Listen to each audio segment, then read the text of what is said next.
I apologize if I mispronounce his name. Joannis is asking, are there 7 types of heaven?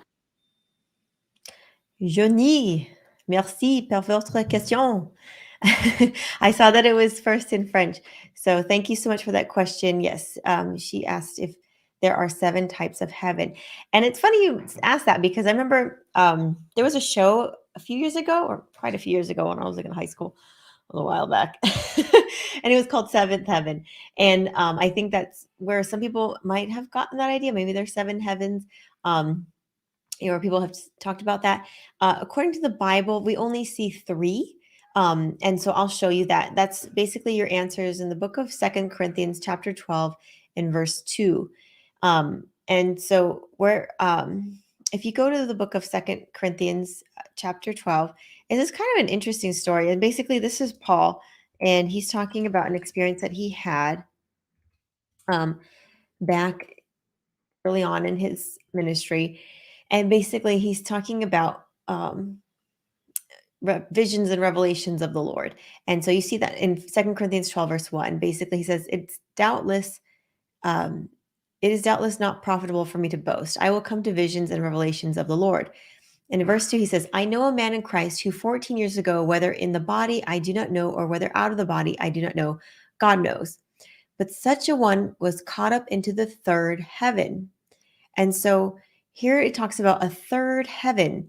And the third heaven basically is where God lives. That's the heaven where, when we're going to go one day. It's talking about in Revelation 21. It says, where we'll be in heaven, the new heavens and the new earth. That's where we'll be. And so, but as far as so that begs the question, of course, what are the other 2 heavens then that you're talking about, that the Bible could be referring to? So if the third heaven is where God lives, what's the first and the second heaven? Well, the first heaven would basically be our atmosphere.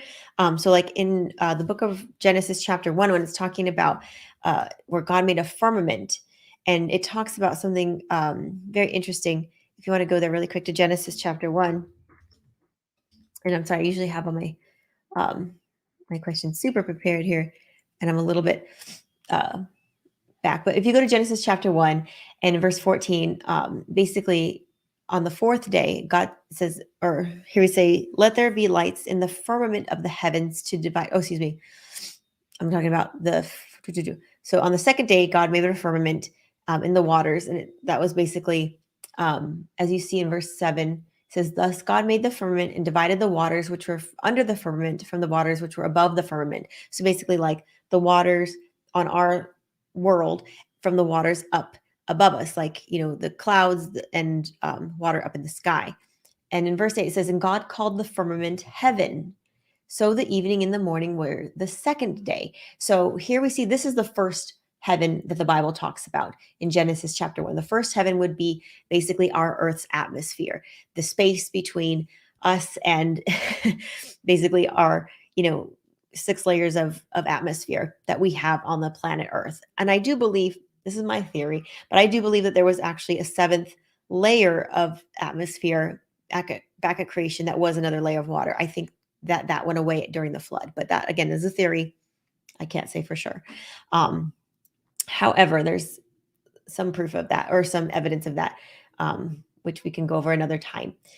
And the second heaven that is talking about, we see on the 4th day of creation. In verse 14, it says, and God said, let there be lights in the firmament of the heavens to divide the day from the night, and let them be for signs and seasons, for days and for years.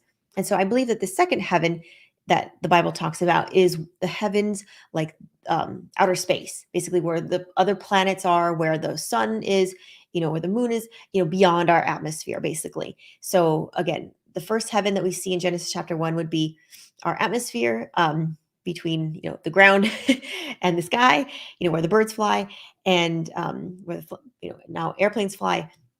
That's the first heaven. The second heaven is, outer space, our galaxy, where other planets are. And then the third heaven, beyond that, beyond the planets that we live in, beyond all that, is where God lives. And that's where we hope to go one day again. So I hope that answers your question. Yeah, only 3 that the Bible talks about. And this idea of a 7th heaven, I don't know what that I don't know. The Bible never says anything about that. So anyways, I hope that answers your question. Jay or Wendy, any other thoughts?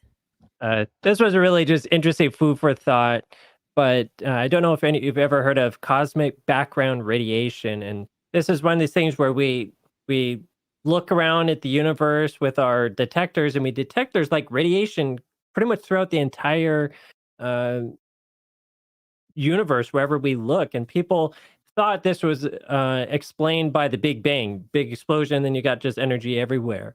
But this creationist, Danny Faulkner, put out a really interesting thought that he did some math and numbers, and if God actually surrounded the universe with water, he figured out what would his wavelength be. It actually came out to be exactly what we would expect with the cosmic background radiation. So maybe the seventh layer actually encompasses the whole universe. But just fun food for thought. No way we can prove or disprove it at this point. Yeah, no, for sure. I didn't think God is so infinite. It's so amazing. I can't wait to go to the third heaven though. That's where I want to go. And I want to ask him all those questions and we'll have a real Bible ask. Real Bible ask show up in heaven and be like, okay, God, there's some questions we can't answer. Only you can. We want to know.